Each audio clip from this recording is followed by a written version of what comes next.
Xerfi Global has recently published a study on the global airline industry, which is operating in what would seem a positive market environment.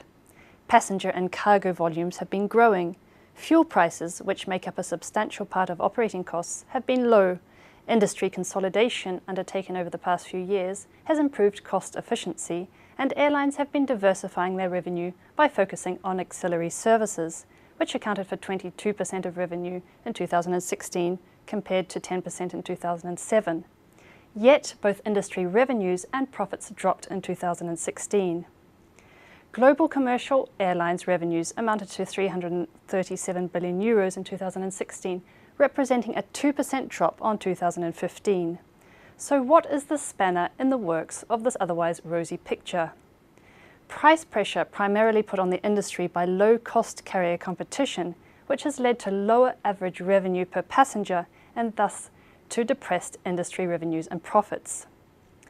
Indeed, an analysis of major players shows that low-cost carriers' business model is coming out on top in terms of profitability. In 2016, low-cost carriers such as AirAsia and Ryanair were structurally more profitable than traditional carriers, owing to their lean cost structure and a strong focus on asset utilization. Traditional carriers, on the other hand, see their profitability weighed down by required investment in new generation aircrafts and greater competition on certain key routes. It is thus unsurprising that legacy players are trying to get on the low-cost bandwagon. Many full-service carriers have launched basic economy options with low fare and for-fee services as a means to defend their market share in the face of stronger low-cost rivals. As a result, between 2005 and 2015, the cost gap in terms of price per available seat kilometre between traditional airlines and their low-cost rivals is estimated to have narrowed by 40% in the US and 35% in Europe.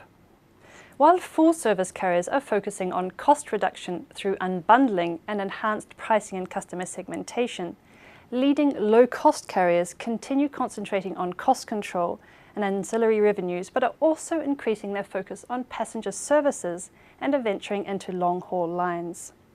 As a result, the lines between traditional and low-cost airlines are becoming more and more blurred. In line with the search for greater competitiveness, the industry will also continue to see consolidation through mergers and acquisitions, as well as code-sharing, joint ventures and equity tie-ups as airlines seek scale for greater operational efficiency.